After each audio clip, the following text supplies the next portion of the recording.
आप लोग बचपन में चंदा मामा और चांद की कई सारी कहानियाँ अपनी दादी नानी से सुने होंगे। लेकिन आज आप लोग जानेंगे कि चांद की कहानी के पीछे की सच्चाई।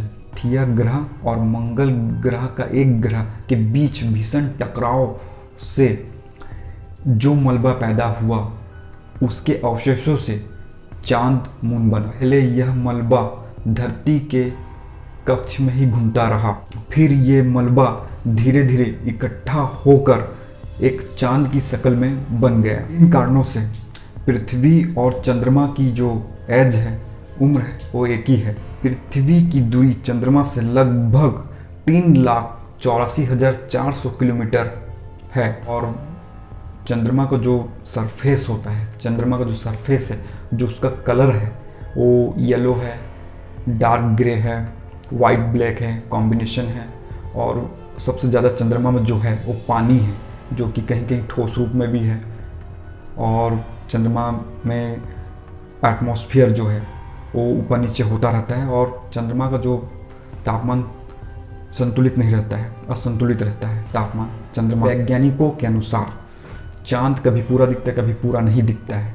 इसका कारण यही है कि जब चांद पृथ्वी के चक्कर लगाता है तो उस समय जो प्रकाश के माध्यम से और जो छाव बनता है, जहाँ प्रकाश होगी वहाँ छाव बनेगी, तो पृथ्वी का छाव चंद्रमा पर बनता है।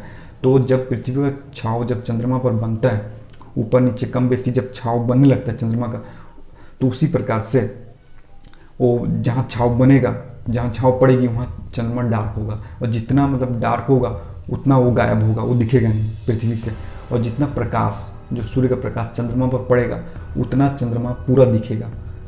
मतलब चंद्रमा सूर्य के प्रकाश में ही हमको पूरा दिखता है और छाव में वो छुप जाता है। जैसे जितना छाव बनेगा वो जैसे जैसे छुपता जाएगा और उसी प्रकार से वो डार्क मून हो जाएगा, अमावस्या हो जाएगा। और फुल मून तब होगा जब पूरा प्रकाश पूरा वो सूर्य के सामने या पृथ्वी के सामने होगा, सूर्य का प्रकाश पूरा पड़ेगा, तो हमको वो चांद पूरा दिखेगा। लेकिन फिर भी वो पूरा नहीं दिखेगा, लेकिन जहाँ तक उसकी रोशनी उस चांद में पड़ेगी वो हमको पूरा दिखेगा और बाकी अंधेरा दिखता है। इस कारण से ये बनता है, चांद पूरा होता है और हमको कभी डार्क दिखता है, कभी मून दिखता है महीने में। सूर्य के प्रकाश में जो चंद्रमा का टेम्परेचर होता है वो बहुत ज़्यादा गर्म होता है, 100 डिग्री सेल्सियस होता है। और रात में जो चंद्रमा का जो सरफेस होता है वो बहुत ज़्यादा कोल्ड होता है और वो 173 डिग्री सेल्सियस तक होता है। चंद्रमा पृथ्वी से हर वर्ष 3.78 सेंटीमीटर दूर होता जा रहा है और इतना दूर होता जा रहा है कि एक दिन, जो हम बोल सकते हैं कि एक दिन जो चंद्रमा होता है, चंद्रमा पृथ्वी के परिक्रमा करने में 28 दिन का समय लगाता है, जिससे कि 15-15 दिन में जो कि पूर्णिमा और अमावस्या होता है, मतलब डे डार्क मून और ब्राइट मून, लाइट मून जो बनता है, ठीक है, 28 दिन में जो बनता है वो 28 दिन से 47 दिन हो जाएगा। 47 दिन हो गया अगर चंद्रमा जितना दूर जाएगा, चंद्रमा जितना दूर होगा और 28 दिन की अपेक्षा वो 47 दिन पूरी करेगा, तो इससे दिन क्या होगा, इससे पृथ्वी का गुरुत्वाकर्षण जो होता है वो बल कम हो जाएगा और दिन जो है वो 6 घंटे का हो जाएगा और सिर्फ रात ही रात रहेगा। सोचिए ऐसा होगा तो क्या होगा। आप लोगों को पता होगा कि जब आप पृथ्वी से चंद्रमा को देखते हो, चांद को देखते हो, तो चांद बहुत ही खूबसूरत प्यारा दिखता है। फुल मून में पूरा लाइट दिखता है और बहुत बेहतरीन दिखता है। तो जैसा हमको चांद पृथ्वी से दिखता है ना, उसका उल्टा अगर आप चांद से पृथ्वी को देखोगे तो पृथ्वी कैसा दिखेगा मालूम है? पृथ्वी दिखेगा बहुत नीला चमकीला दिखेगा। मतलब चांद से देखने पर 4 गुना बड़ा दिखेगा, जो कि बहुत नीला और चमकीला खूबसूरत दिखेगा।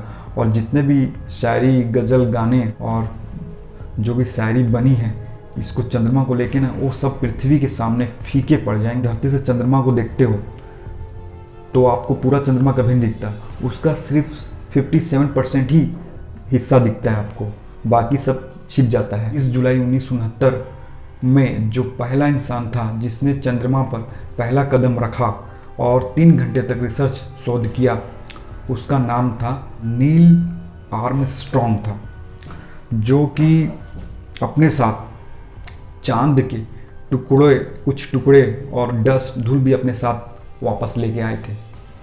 और कहा जाता है कि जो चांद के टुकड़ों की जो कीमत, लोग कई फिल्मों में कई जगह सुने होंगे कि चांद के टुकड़े तोड़ लाऊंगा, चांद के टुकड़े मतलब अपन तोड़ के ला सकते हैं आपके लिए। मैं चांद का टुकड़ा बहुत कीमती होता है, रेयर होता है कि चांद तक कोई पहुंच नहीं सकता, उसके टुकड़े लाना बहुत बड़ी बात है, मतलब वो सब कुछ कर सकता है। ये सब कहावत होता था उस समय, कहानी किस्सों में होता था, फिल्मों में होता था कि चांद के टुकड़े तोड़ लाएंगे। लेकिन एक्चुअली में, रियल में हम बात करें तो जो नील है, उन्होंने मतलब सही में चांद का टुकड़ा जो है अपने साथ, और चांद के धूल डस्ट को भी अपने साथ लाए, और जिसकी कीमत मतलब नीलामी में 6 करोड़ के आसपास हुई। उन टुकड़ों की कीमत नीलामी में 6 करोड़ के आसपास रही है। कभी कभी ये होता है कि चांद हमें लाल क्यों दिखता है, क्यों हम ब्लड मून बोलते हैं, चांद क्यों इतना लाल होता है। कभी कभी हमको देखते हैं तो हमको रात में चांद लाल दिखता है, बहुत ज़्यादा लाल दिखता है। तो दिखता क्यों है? तो कारण इसका ये है, पृथ्वी के वातावरण से वायु के अणु नीले रंग को बिखेर देते हैं, और जो बचे हुए प्रकाश होते हैं वो चंद्रमा की सतह से परावर्तित होकर लाल रंग बनाते हैं, लाल रंग प्रोड्यूस करते हैं, लाल रंग बनाते हैं। और लाल रंग बनने का कारण ये होता है कि जो पृथ्वी की जो छाव होती है और धूल डस्ट जो विभिन्न प्रकार के गैसें होते हैं, उन कारणों से वो जो चंद्रमा का जो रंग है हमको रात के समय लाल दिखता है। इसे कभी कभी ब्लड मून भी कहते हैं। ये लाल रंग, चांद का लाल रंग का दिखना, ये ब्लड मून के नाम से भी जाना जाता है। तो जाइए और घर से बाहर चांद को देखिए, और कुछ सवाल होगा तो उसको कमेंट में पूछिए। तो इस प्रकार की जानकारी को जानने के लिए और देखने के लिए चैनल को तुरंत ही सब्सक्राइब, लाइक, शेयर, कमेंट करना ना भूलें।